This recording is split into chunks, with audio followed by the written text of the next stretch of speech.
See, whenever you're finishing at sort of this age, and it doesn't get too far away from you actually retiring.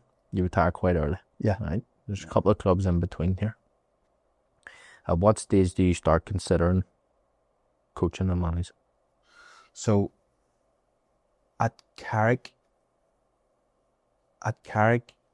Michael Hughes, who played for Northern Ireland, was the owner, and me and him had a up and down relationship. I don't think there was any ups, but there was a lot of downs. Okay. So he was the owner, and to answer your question, and there's more of a backstory to it, but whenever I fell out with Michael and left Carrick, and Brazzi had asked me to sign for him till the end of the season because he had a few players lined up for the season, but he didn't want to bring anybody in, and he knew I could come in and would give everything. They weren't playing for anything massive, for me to see them through almost. Yeah. And because it was him, I was like, absolutely no problem whatsoever. So I played like 6 times or something, I think it was, maybe even less, from the end of January till the end of the season, because I was still struggling. At that stage, I was on the 3G, so like it was murdering me. Yeah. And I was overweight. I was, I wasn't fit at all, but I still knew how to get into certain positions and defend properly. So I'd done okay, but I knew I was just getting to the end of the season. And Brazzi wanted, to be fair to him, he said, look, sign another year. I had Mark Smith and Jamie McGovern coming. Yeah. And he was like, fight it out with them. And I'd done a couple of pre-seasons, and I was like, it was just killing me because my knee was just flaring up, and I'd go home and I remember walking down the stairs sideways. I was like, you can't do this. So, because at the weights, what had happened was I'd really hurt it again, and I went for a scan, and they told me that I needed meniscus repaired. But because of the operation previously, the surgeon said, look, there's a possibility that another 10, 15 years down the line, you'll struggle a wee bit with mobility with your knee if we open you up again. So I was like, didn't want to get it done. I'll harbour on, I'll grit my teeth. So it was always in the back of my head. So even when he's like, Brez, look, I said, I'm just not up to it. As much as I would have loved 5, 6, 7 years ago to bite your hand off for it, but I would have done him a disservice, and I wouldn't have done that. I wouldn't have done to the club. Took wages where I wasn't due. So to answer your question, a big friend of mine was Big Stephen Seaton, was the manager of County Antrim, looked after it all, and he had always been on at me about coming in to help. And I'd always had it in the back of my head that I would love to go and experience it as a coach, and coaching. And people had always said to me, the way you play, you can see that you might be able to go and give people help because you'd done that even when you played. So it always was in the back of my head. So it was at that point that I was like, I didn't even do a pre-season, and I'd went to the Milk Cup with them, done that, and then when I came back, Nal Curry rang me to see if I would come and speak to him, because I had no club. And so I went and watched one of the pre-season games, I think, and spoke to him. And he just said, you come in and help me, and we're trying to get back into the Premier. We know you'd done it with Carrick, blah, blah, blah. So at that stage, it was like, it's the Championship again. I could get through. Even though the knee was giving me issues. So I went and played up until, I don't even know the date, but we're playing the Welders at Ballyclare, I think it was, and I'd chased after someone or headed it out or something, and my knee just buckled, and I knew at that stage it was done, because I was never shaking it off, and I probably either needed to go and have an hour exploratory operation to see what was going on, but they obviously had warned me off that a little bit. And I was comfortable that my body just wasn't responding to me, or my knee wasn't responding to me, wasn't allowing me to get fit. So at that stage, I'd probably been thinking about it for about a year. And you're ready to go then? Yeah, I was comfortable with going. I didn't miss the pain. I didn't miss, chewing painkillers and, the stuff diclofenac and codadromol, just eating them to get through games. it was killing me, to be honest. So I was happy and I was comfortable with the decision. So yeah, and I've always been comfortable with it, to be honest.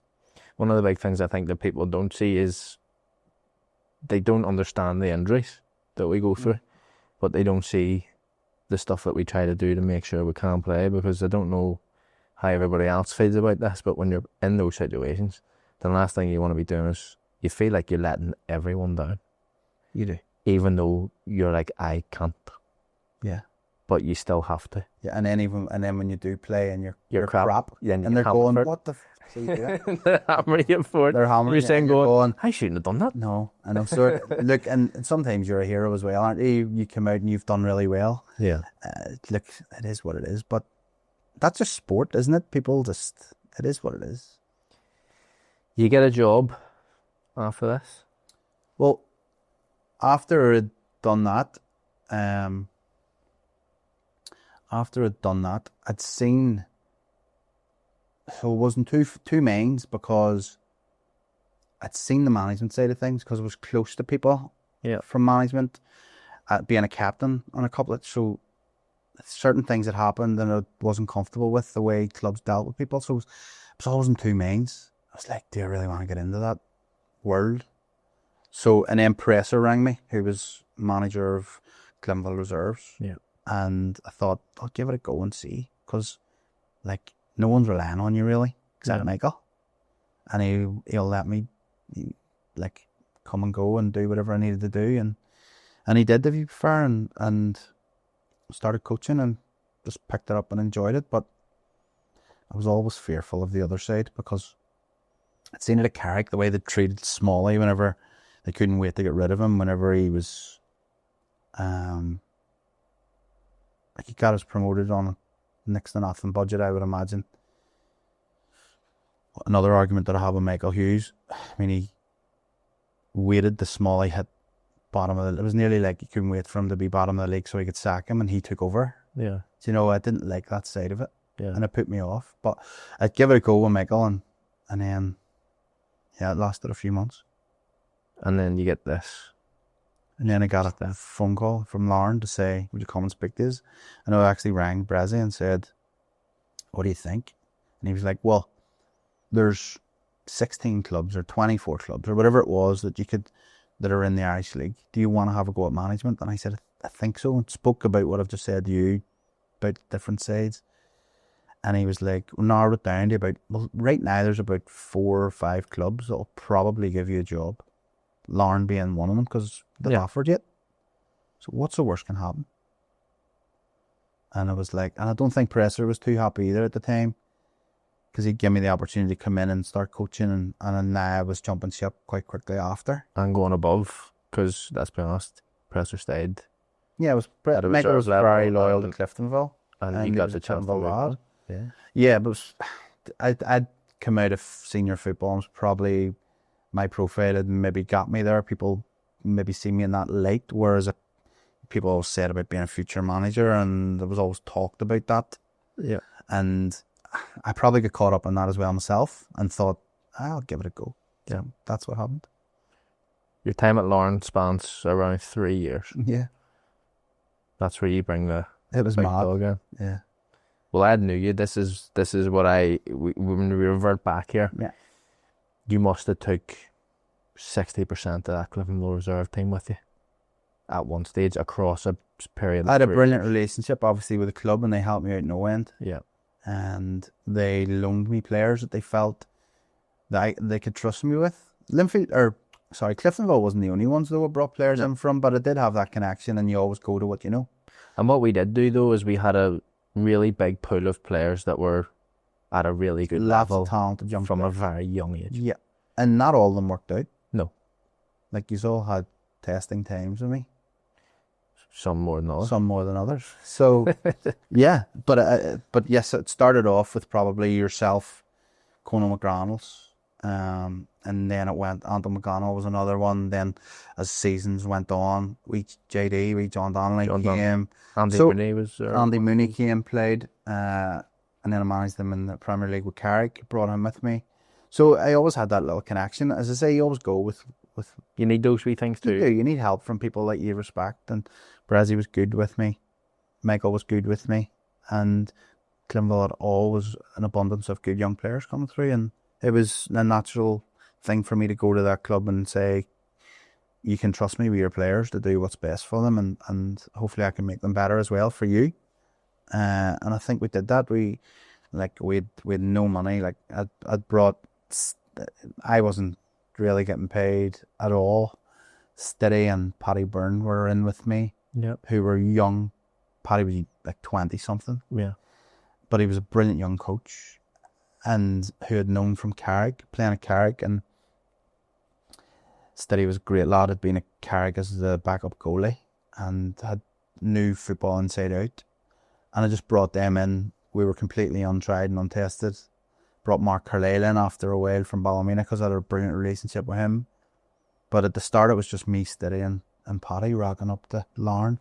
Completely wet behind the ears, didn't know what was going on. And yeah, we just rolled with it, and not one of us really got a penny over the 3 years. But it was a brilliant schooling. It was, Archie Smith was brilliant with me. Let me just do whatever I thought was the right thing. Pulled me out of a few holes along the way because I found it really difficult. Because when I played, I loved the physicality of the game. Yeah. And I didn't know how to deal with that standing on the sideline. And I used to go home at nights, and then like the way I'd reacted and carried on Saturday afternoon, it hit me about like 9:30, and I used to think, what are you doing? Like, so angry at times. Unbelievably That so. was wild. Especially as a young kid, getting hammered on the sideline from you. And I don't think ever, but it never hammered my own players. I was always very supportive, I thought, most of the time. Because people wouldn't have played for you for nothing. No, well, I'm only joking. But I thought it was. I was stupid with referees, especially. Like, you hammered ref. Which is one of the brutal. I remember getting sent off. You're worse than Stuart King, actually. I was honestly, looking back, it was embarrassing.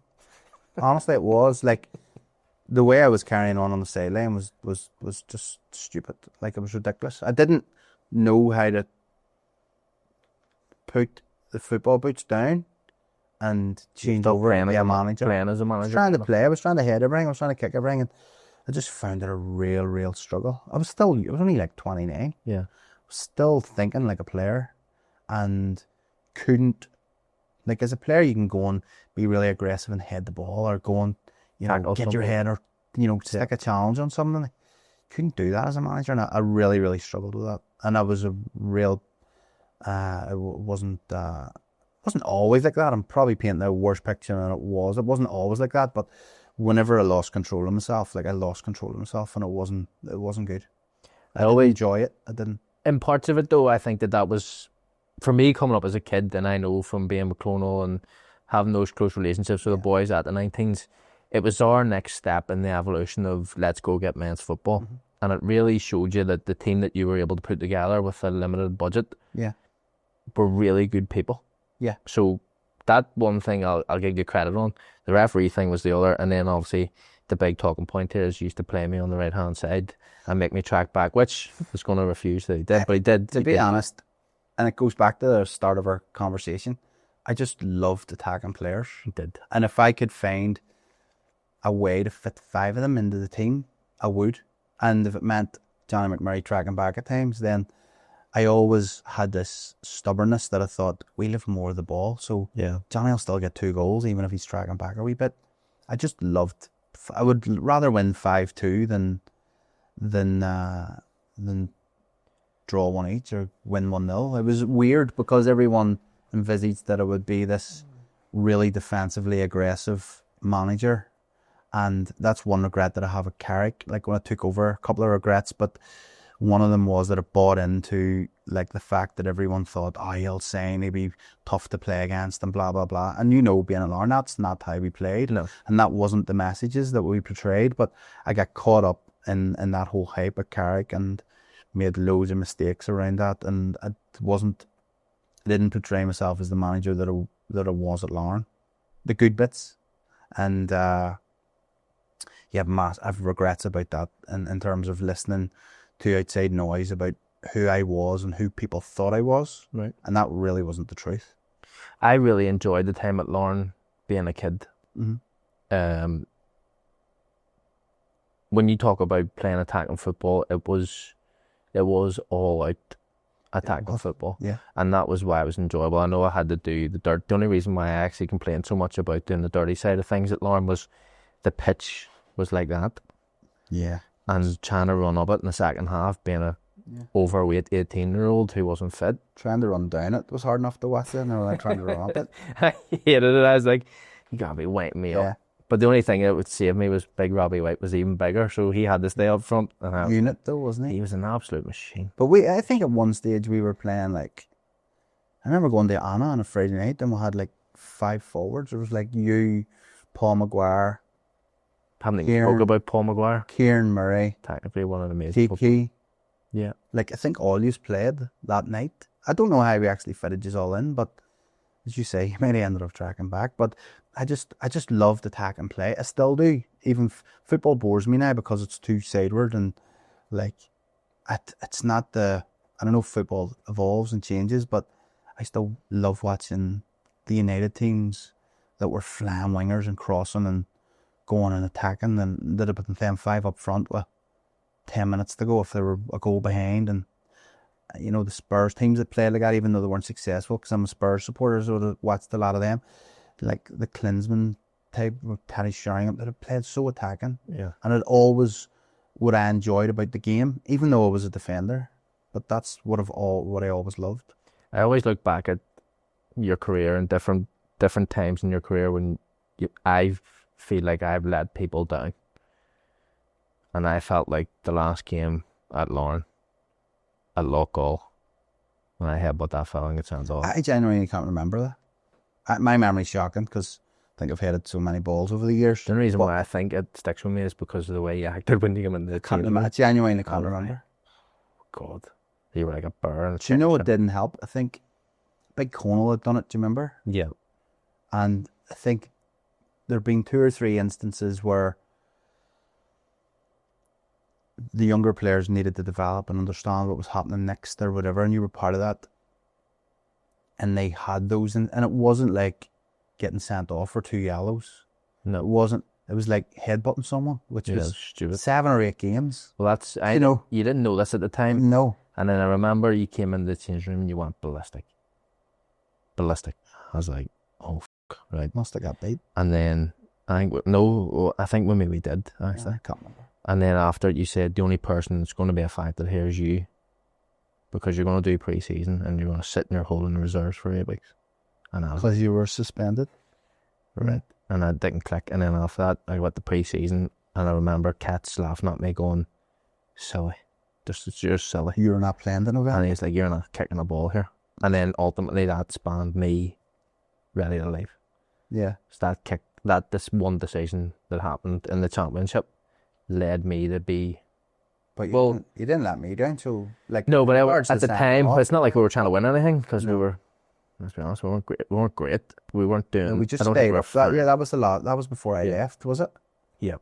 I left Larne at that stage, and you all went back. We all went back, because that's the year Tiernan took over. Yeah. At Larne. Yes, maybe. Yeah, it must have been. Or maybe I was there the year before that, and then you went, because I remember going, and I think very recently after Brezzy left Clivenville, and Skin took over. Okay. And then Skin couldn't wait to get me out. Couldn't wait to get you out? Nah. Okay. Straight down to Warren Still Point. Holding on to that? No, not in a bad way, because it actually turned out in my favour. It worked well. Yeah. But he wanted to sign Daniel Hughes, and he got rid of me and Marty Murray. Brought him in, yeah. And Marty made a fortune out of Barry Gray, and I had to use my 35 quid on fuel, which he didn't give me. It must have been the year because Marty Murray signed for Warren Point from Carrick. No, but he was on. Didn't he? Because he was with me. No, that's. But he went to Carrick after that, I think. Oh, did he? Because I went to Ballymena. My memory's shocking. What a footballer he was. So when I was at Carrick, they'd stayed up in the playoff, and then I took over in the summer, and we tried to keep Marty, and he didn't stay. He went to Warren Point, but that must have been his second visit. Second spell. Right. Okay. So it must have been a year after then. But there was a good group there. But I think then you ended up going to Carrick and you took the likes of Mark Clark. Was they there?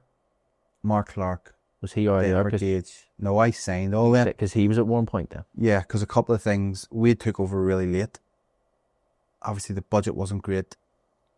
So, and the outside noise then was, they've appointed McAlinden. He will make them hard to beat, and he will, they'll be aggressive. And then I thought, to stay in the league, maybe that's our best chance. But it wasn't anything that I was about. Yeah. And I always look back and think, why didn't I just do it my own way? The way that I knew, the way that it brought us. I mean, we next to Tuppence at Larne, and we missed out on one goal in the playoff one of the years. So we were punching well above our weight. We were able to attract good players. I mean, Sturdy was there, who was great for us. Kieran Murray was an outstanding goal scorer and a complete enigma. John Connolly was coming up from Dublin for travelling expenses. So we were able to clatter a whole players together to play the way that myself, Steady, Paddy, Mark wanted us to play, and that was attacking. And then I went against everything like that whenever I went into Carrick. Well, sorry to jump in there, but how did that job come up? Like, was that available and they contacted you? So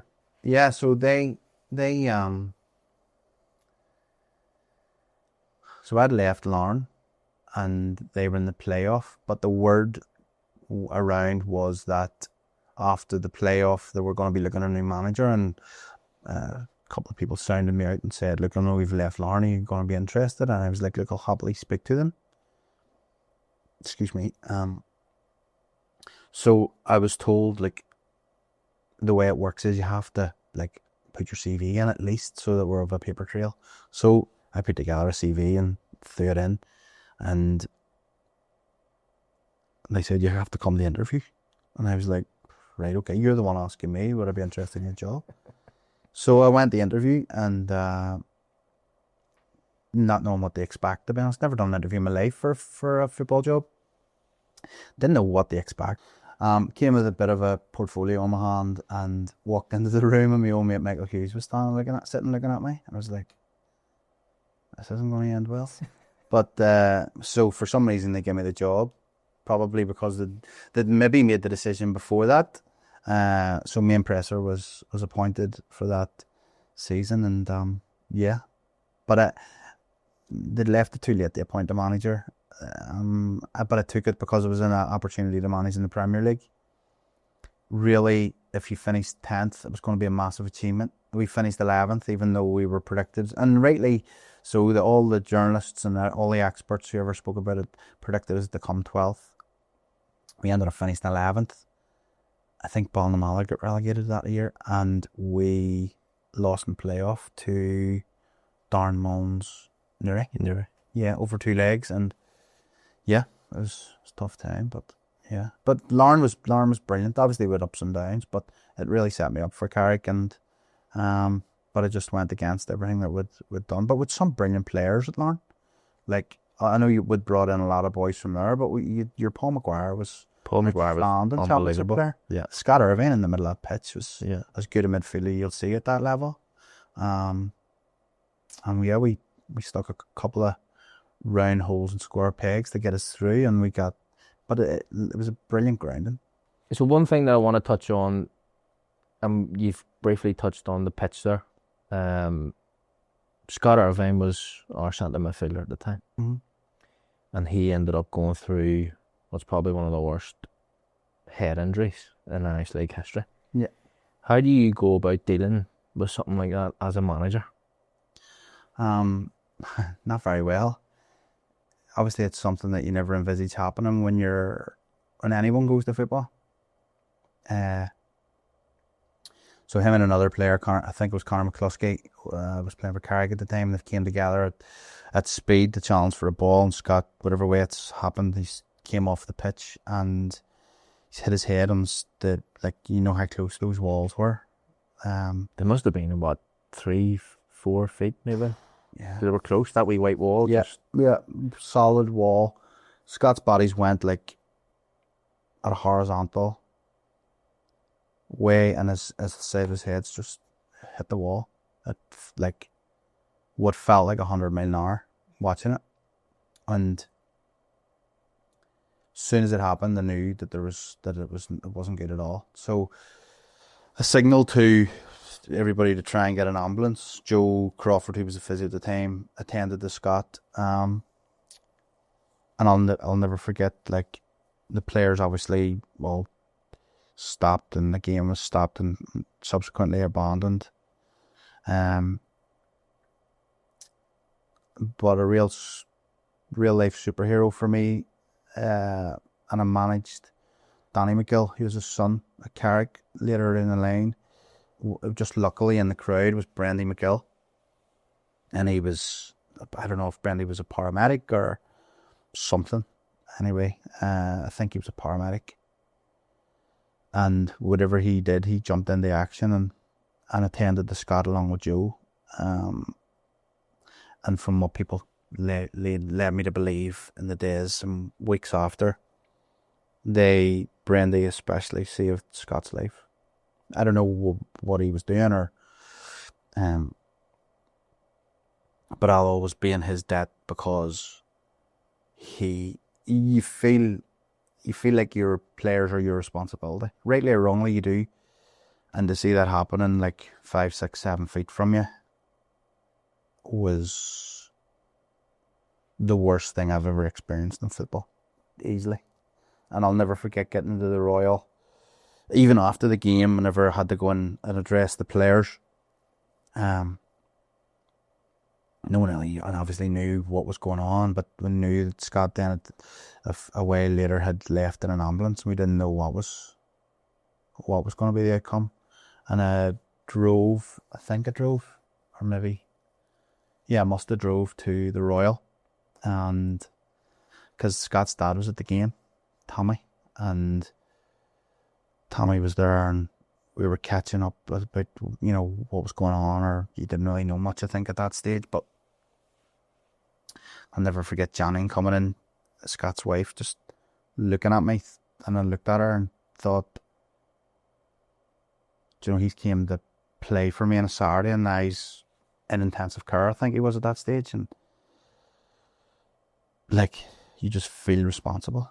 And it was a real testing time, and it brought me back. Like, I remember, everyone's probably been through stuff like this, and I know you not love, that's the wrong word, but I know you have a real enthusiasm for the mental well-being side of things, and the brilliant work that you do, yourself and David McAlinden and Jeff. But a few years earlier, when I'd played for Climball in Europe and would play Copenhagen, I remember going out to the pitch after, and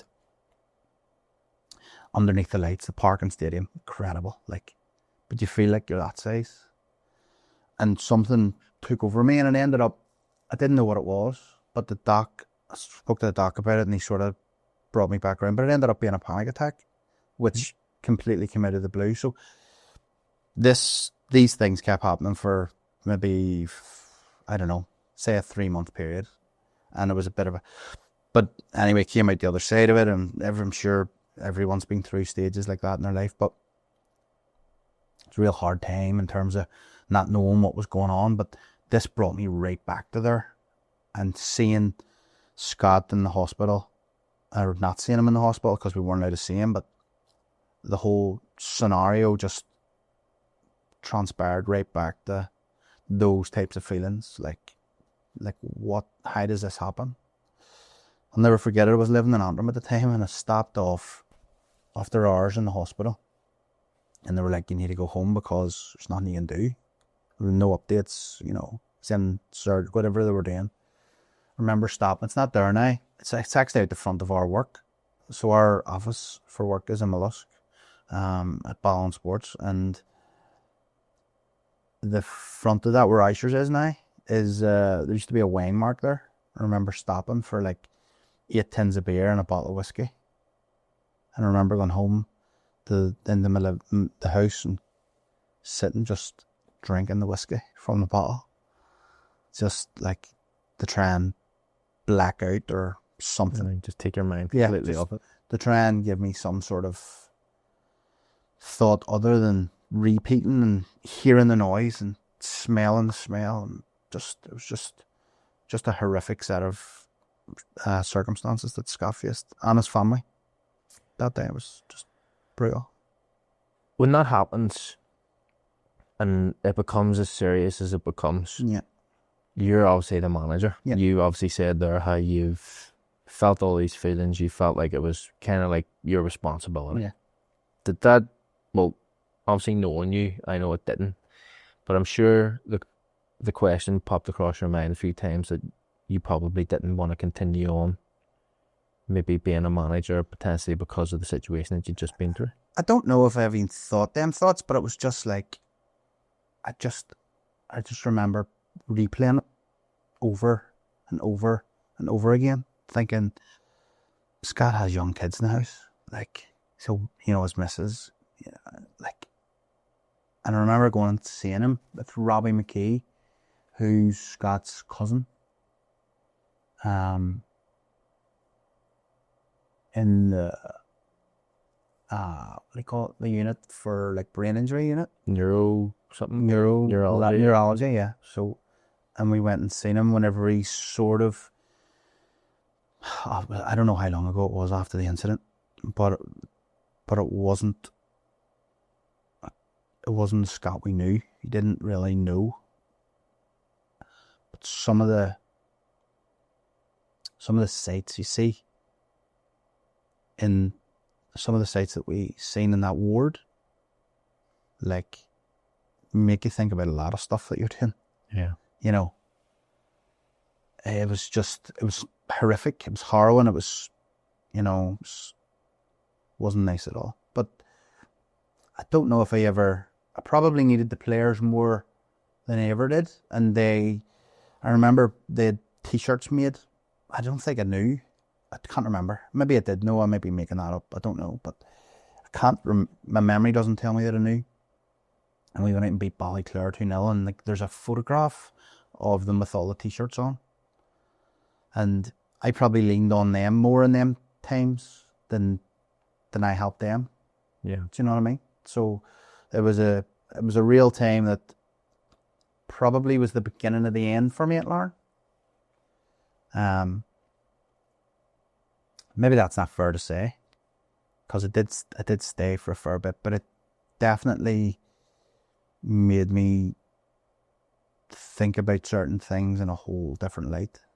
And I know that my attitude changed to it in different ways, the different scenarios, because it was like, but then to make matters worse, so going through all of that, so like this, I don't like talking about myself when it was Scott and his family was impacted on this. Yeah. Like, even if I felt responsibility, it was them that was impacted. So I don't like to take away from that by speaking about how I felt or didn't deal with it or properly or whatever. But to make it worse, when he started to get better and he continued to start getting better, then he got it into his head that he wanted to play again.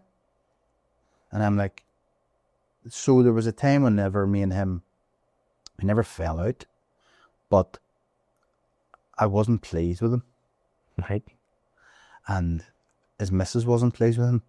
Right. And we did have a few conversations that weren't very nice, and I wasn't very nice to him probably. Right. Because I felt that he was being selfish.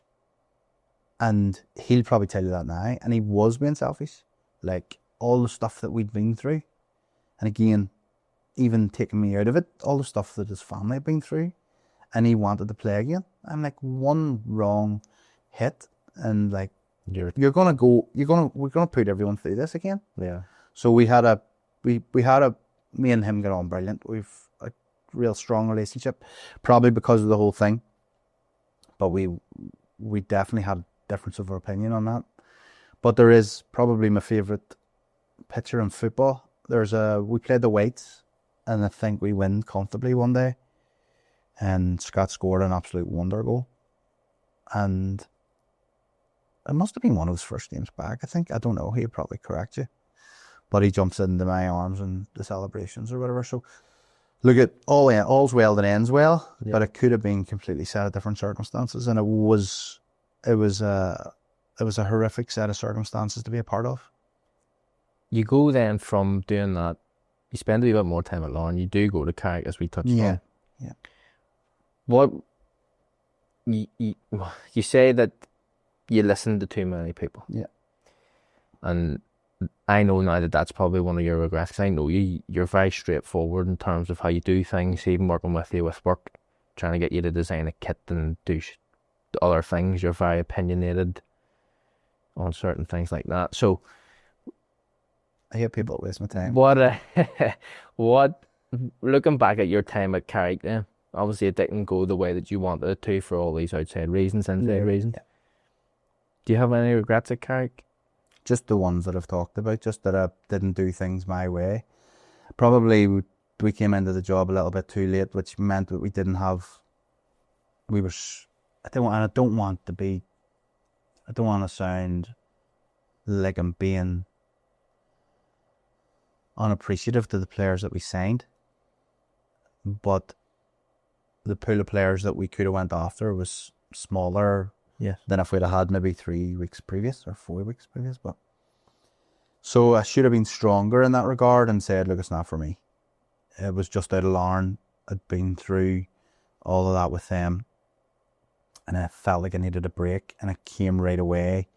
In one hand, you're thinking, I might never get the opportunity to manage in the Premier League. And then the other one's thinking, like, you need a break from this. You're exhausted doing it. So the left hand won, and I went into it, and I gave it everything that I could. Did I do everything right? Absolutely not. Did I learn a lot from it? Absolutely. Probably the major thing I learned from it was that I should have listened to my gut way back and not really gotten involved in management at all. Oh, really? Yeah. Well, the next question. Wouldn't like the side of it. Would you ever consider it again? I don't. I mean, when I say management, I mean at that level, I think it's Brezzy was right. There's only certain jobs you will get. There is a certain ceiling, whether you like it or not, that you will get to. And surely down at Carrick, like, he hit the ceiling and couldn't. You're not breaking through it. Yeah. Because it's just, the league is set up to be strong in terms of the top teams are always the top teams. Now Larne have blown that away.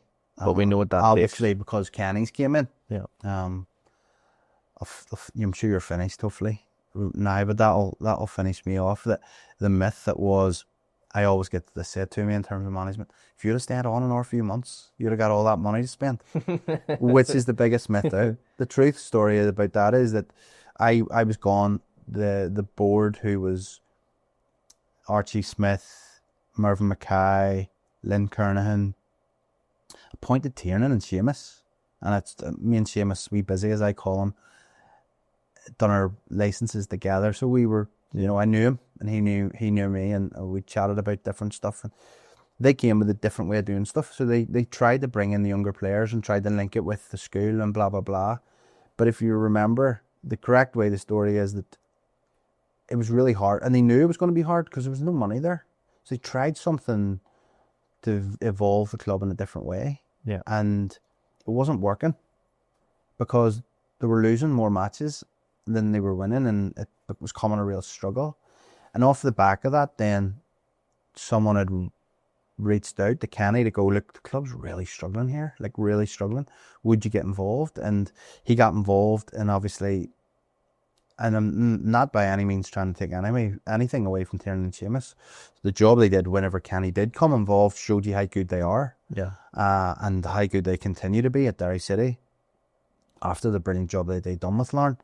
Whether you've got money or not doesn't mean that you're going to spend it correctly. And how they evolved that club with Kenny's help, obviously it's a massive help, but you still have to do it the right way. And the way they evolved the club was incredible. Could I have done that job that they did? I don't think so.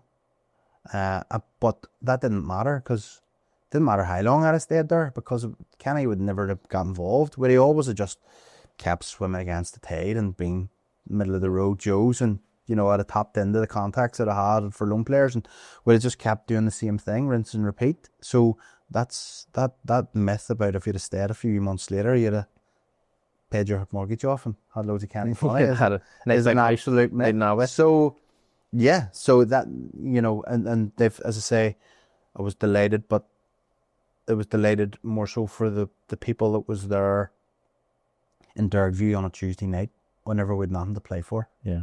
Do you know? So yeah, but no, in terms of management, look, I help it. So I obviously grew up in the Shankill. I wouldn't say I had a real affinity with Shankill United, but I went in a few years ago to help them when they were struggling with no manager, and helped them for a season or two, and I've always been around the club and I'll continue to do so. We've done a few games at the end of the year, a game when the manager left, and we'll maybe carry that on next season. But in terms of management in the Irish League, it just doesn't interest me. I love developing younger players at Shankill to try and give them, you know, can we push them on? Yeah. Whilst they're there and help the club, and I enjoy that side of it. But being in, and this underlined it for me. So I've always thought since I left Carrick I would never go back in. And Big Dacky O'Hara obviously got the caretaker job for the European playoffs for Clivenville a couple of seasons ago, and he rang me and asked me to come in and give him a hand. If it hadn't been him asking me, I wouldn't have done it. Yeah. And I spent nearly every night at Solitude there for a 3 week period, nearly every night, and that reiterated that I could never see myself involved at that level again. I just don't enjoy it. Yeah. I just think the risk and reward, the risk massively outweighs the reward. Look, and people, it's for some people, but it's just not for me. You know, at circumstances change, and at certain stage in my life, I may contradict myself and something. Go back. But I've had opportunities both in management or to be involved in a management group, you know, as assistant manager or coach, that I've turned down, and just never, managers' jobs as well, maybe in the championship, that I just don't like the lifestyle that it leads you, and it's just not for me. And if you see me standing on the lane as a Shankill manager now, you'll probably go, that's not the guy that I remember at Larne. You're nice. I just see it in a completely different way. Look, everyone has their moments because we're all competitive. But then that shows the fact that you've been able to grow. It does maybe, but and I always fight with myself. Is it a way? I would never say that I don't care as much, because I do, but it's just like, think about Scott, think about his family, think about other things. I used to grow up, and all through my football career, as limited as it was, I always thought that's the only thing that mattered. Yeah. But there's millions of stuff that matters more. So much more. So, you know, I look around, and that's why I probably help with Shankill as well. I look at the younger boys coming through, and they love going there to get off the street, you know, for something that they want to be good at. And it gives me a little bit of inspiration that we're getting boys, like, you know, and we're doing something good. And it's more than the result on a Saturday. And it's took me years to realise that. And I get the community side more than I get the let's focus about beating Glentoran on a Saturday, beating Linfield on a Saturday. It matters more to me that there's more to it than that. And I think it's took me an awful long time to realise that. And that's not everyone's outlook, and that's fine. Yep. Everyone thinks differently, but I just think there's more to life than winning an Irish League game on a Saturday, and it's just not for me. No, I totally get where you're coming from. Now that things have been put into perspective for myself, I've started to have to look at things and weigh up what's the right opportunities to come at you, or what you're going to do next. And I completely agree that when you're fortunate enough to be a player and you make good money, it's all you need. And then once the money... Didn't make good money, so I wouldn't know, Johnny, but I know you were a mercenary the whole career that you had, and you hammered me earlier about having clubs when you had more than Tiger Woods. Listen, I'm very conscious that we've been going on too long. It's been a great conversation, but there's 3 things that I have to talk about. Okay. Right. And I need your honesty. Sure. And I've left these out. Okay. So, you've touched on your A licence that you done. Yeah. Ronnie McQuillan.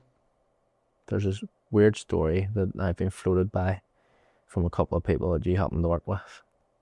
That Ronnie gave you your A licence one night. He didn't give me it, he assessed me on my A licence. We were setting up to play against Ballinamallard. I know where you're going to go with this, right? But he set me up and we were doing pressing from the front. Okay. So I'm doing this with Ballinamallard in mind, right? So doing the 11v11 and Sturdy King, I think, was there at the time. He'll back me up, hopefully, or maybe he'll sink me. But was working on playing into their centre halves playing into the middle of the pitch, their deeper midfielder, and we go and win it. And by the way, we'll win the game at home that Saturday. But Ronnie comes down from stand, he goes, David, he says, you're coaching them players to drop off the centre halves. He said, if you're playing against Man City on Saturday, them 2 centre halves will cut you open with 60-yard diagonals. I said, Ronnie, we're playing Ballinamallard, not Man City. So, yeah, Paddy Byrne always says, you knew old Ronnie. He would have, you should have brought your dad down to get you the licence and all this nonsense. But old Ronnie he assessed me on my A licence. So Ronnie did give you really? He gave me my A licence. Yeah. Fair enough. Assessment.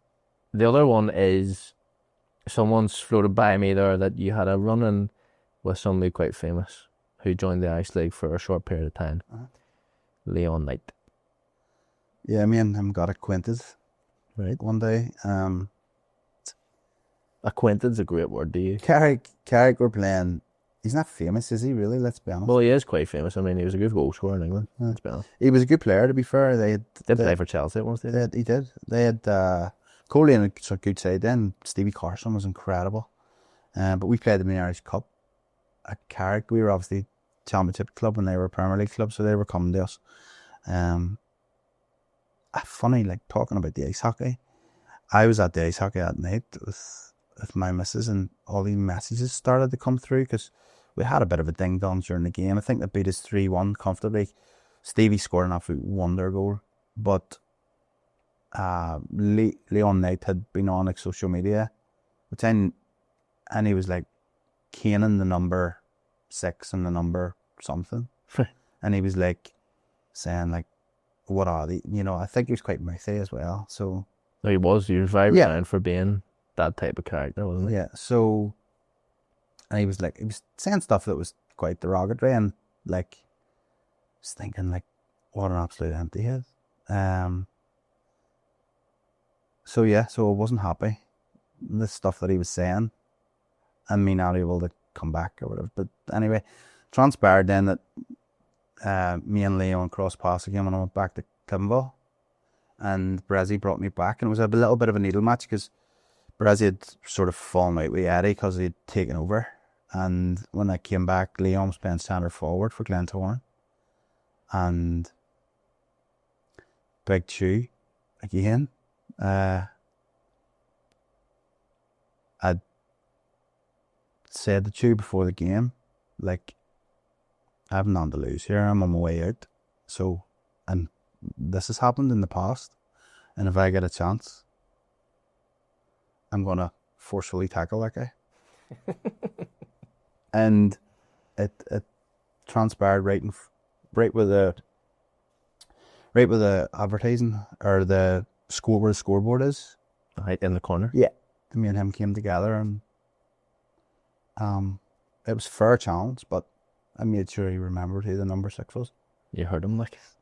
No idea, but I told you that he better take him off at half time, or else he might not see the end of the game. And to be fair, I was never like, throughout my career, I was only ever sent off once. Yeah. And it was for something stupid. Hitting Andy Smith whenever I thought I was already sent off. Andy Smith is a brother of Dean Smith, who's just left without goal. But so I was never sent. I was never like really dirty or anything, but it was aggressive. So I was only sent off once, so the proof's in the pudding. So it was never like.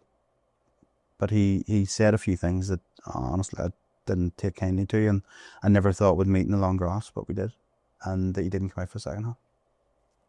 Nice.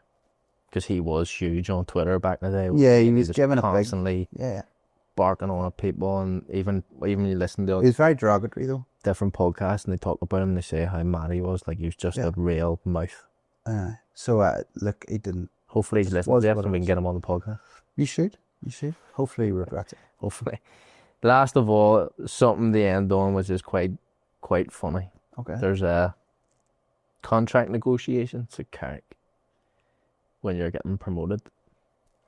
Yeah, so I touched on it earlier on. So we'd won the league and the Intermediate Cup on the same night, and then obviously played out the rest of the season. We'd won, beat Ballinamallard to the league title, and then I was captain. As I say, we'd sort of done well. We'd run the changing room for Smalley, and he'd probably tell you that.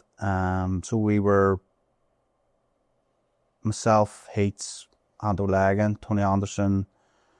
We all carried weight in terms of the promotion. So the club were very keen to get us signed on the new contracts, but we were only getting expenses in the championship. Right. So the owner, who was Michael Hughes, who I touched on earlier, we didn't have a brilliant relationship. And whenever I went in, there was a guy, Noel something, who was the treasurer or finance guy anyway. It was me, him and Michael in the room. And Michael explained to me that they wanted to keep me because if they recognised the influence that I had, and if I signed a new contract, like whoever, Arne Harmon, who was a good young player, came through, Heats would all follow suit, because if the captain signs, everyone wants to play in the blah blah blah whatever. So I was like, right, that's dead on. I'm not hard to deal with. So he said, look, we're going to keep you on the same money. I'm like, well, we've got promoted, you know. How is that in any way, shape or form an incentive that, like, we've been promoted? Just make that make sense to me. So to make it worse, Michael explained to me that not only were we doing that, but everyone was going on the books and you were going to have to pay tax. So I don't know what it was on, but I don't know what it was. But he was asking me to take a pay cut, because if I was on £50 expenses, say, I don't know what the figure was, but it was on £50, and then he was asking me to sign for £50. The club were still paying out the same money. Take the 20% tax away, I was going home with £40. But Michael was like, I know, but the club's still paying the same. I'm like, I know, but last year in the championship I was walking away with 50, and now I'm walking away with 40 in the Premier League. So make that make sense. So with a bit of a Barney about, he didn't get it. Somehow didn't get it. So I left anyway, came back, spoke to one or two other clubs. Never wanted to leave because we'd done something decent. Came back, and same room, little room in Taylor's Avenue. It's not there now. Same three people. Michael sits down. Look, we need to get this deal done. It's 2 or 3 nights later, because we need to get moving. So we need to know what it takes. I'm like, I'm not here to ask for anything. So Michael transpired to say, look, we know we've had a wee baby and blah, blah, blah. And he said, what if we sweeten it with a wash machine? I was thinking, I have no idea. I didn't know he was taking a piss, and he was going to say, I got you. But I'm like, what about talk to me about the basic wages, because obviously you're messing there. And he goes, no, basic wages will stay the same, but it's always hard when a new child arrives. We can get you a wash machine. I'm like, why? Like, so like, how does that come into his mind? Or I have no idea. But then the finance guy was like going, he'd obviously hadn't run this past him, and I don't know where he'd picked that idea up from. You need to ask him if you get him on, but maybe he might have just thought, I'll buy you genuinely your washing machine. So I said to goodwill, like, how do you put that down on a contract? Just at the bottom, add-ons.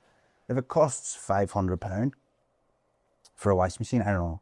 Obviously, it wouldn't have been that much, but I said, well, just write that into a contract and just give me the money. Yeah. As players do. Sign off. Signing on fees, whatever. I said, write that into the contract and just give me the money. And the boy Noel was like, oh no, if it's in if you're going to do it, you have to put it in the contract, because we don't want to.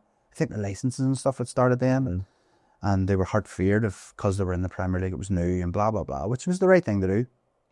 But yeah, so Yeah, I didn't get a washing machine. I agreed another contract, and then Michael about.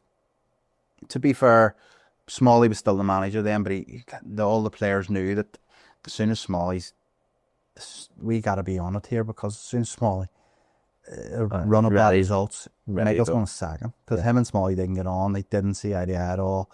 I didn't get on with him either, to be honest. He seen me as a Stevie Small player, right?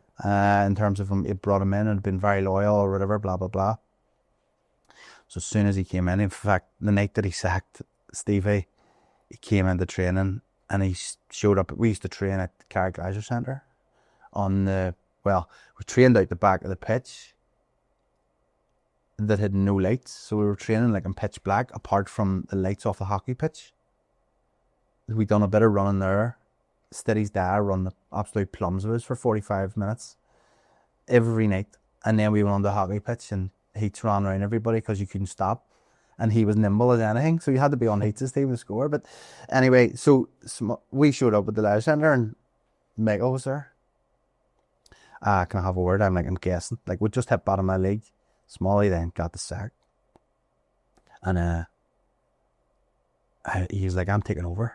I was like, right, okay, here we go. So, a couple of things then, leave you with.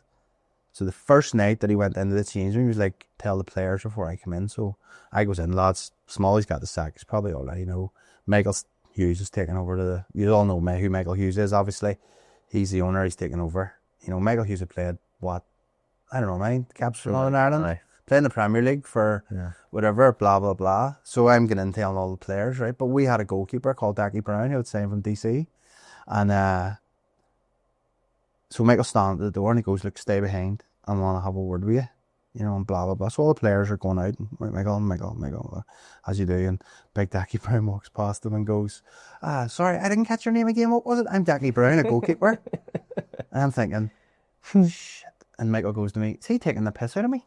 I went, no, Dacky generally doesn't have an interest in football. But, so he's not taking the piss. I don't think Dacky played much for Michael. I'd probably go on it. No, but he didn't know who Michael Hughes was. Yeah. Hilarious. And then we had more downs. I don't know if we had any ups anyway, but as I said earlier, but we met before a Crusaders game and we weren't getting on. And he came to me and said, right, you're going. We need to bring players in. You're going. And I was like, right, okay. And I said, what does that mean? Am I on the transfer list? Or so we met in the White House Working Man's Club or something. Shore Road behind Abbey Centre. We met in there for some food. Colin Telford, who and I work alongside, he owns our company at Ballon Sports. He was his assistant manager. So Michael comes down. You're going. I was like, am I on the transfer list? And he goes, no, you're no longer needed. You can go home now if you want. I'm like, I'm under contract, but you're not getting paid. Or you will give you half your wages. I'm like, that's not the way contracts works. You've played long enough to know. I think it's I'm not an idiot. How he doesn't. No, he's just chancing his arm, really. So I'm like, I'm not an idiot. So Colin then comes down to try and smooth it over, and he's like, listen, you know, we need to do this. I'm like, I know, but I'm not like, don't treat me like a child. Yeah. You know, have a bit of decency. So anyway, smooth. So I wasn't going anywhere. I'm like, I'm doing all the right things because I don't want to be made to look like the bad one. So, and so before we're leaving, Colin comes to me and goes, look, I think someone had took ill or something had happened that meant that I now needed to be on the bench at CV. That day, same day. So Colin's now over to me going, here, such and something's happened there. One of the Southern boys can't come up. You need to be on the bench. I'm like, 5 minutes ago you told me I could go home, or half an hour ago you told me I could go home. So I don't know if he took a captaincy off me, but he's bound to have at this stage. So we get the CV. Actually playing pretty well. Peach was electric. Maybe went in front or whatever, blah, blah, blah. But with about 15, 20 minutes, maybe it was less than that, I don't know. Can't remember. But anyway, comes towards the end of the game, say 15 minutes. And Michael Hughes turns to me and goes, go and warm up. I'm thinking, he's making it. He's winding you up. Can't let him Like make that. So I goes and warm up, and then like 30 seconds later, come on. He goes, right, big man, I need you to go on there and get me a draw. I'm thinking, there's no way that this guy's being serious. 2 hours ago, he was cutting the wages in half. Yeah. He was telling me that it was no longer welcome, and now he's asking me to go on and get him a draw at Seaview. I think it's surreal, but listen, that's football. Isn't it? well, it can be football, but it's definitely not the way I would have done things. But he, I think the record books show that we got a draw. Did. And then is the relationship obviously was done then. But then I went to, he let me go. He wasn't going to let me go to Climbrook because he knew I wanted to go there. And he tried to stop it, and then they worked it out anyway. And then we met later down the line when I was Carrick manager. That's another story. Circles working. Anyway, this is what it is. But yeah, nearly got it. Didn't get my washing machine. Brilliant. Well, listen, I'm really sad that you didn't get that washing machine. I could have probably cleaned so many kids' clothes that you could have done with. So many kids. Like, I didn't house 100 kids. 500. Yeah. Decent washing machine. Stay tuned. Well, listen, I just want to say thank you. I've thoroughly enjoyed this conversation. Also, just want to say thank you for all the work you do outside of things. We've touched on it. Battle and Sport are a big advocate for helping the mental health side of things that we really focus on. Myself, Davey, and Jeff, and working alongside you most days is a really good thing for me. So. Yeah, we try and base it, but we see how valuable it is and what the work that you do, and we do love to be supporters of stuff like that. So hopefully that continues for a long time. That partnership's definitely going to continue, especially because some of the stuff is, we'll not get into that. Your stuff's due this week, hopefully. Well, listen, I'm just not going to text you and torture you for it. That's a lie. But listen, the partnership's great. And obviously Colin will be listening to this. Can't believe he was actually in the assistant at one stage. But listen, thank you very much for coming. It's been a pleasure. Appreciate it. Guys, join us next week on the On the Spot Football podcast for yet another fantastic guest. You'll have to wait to find this one out. See you all soon.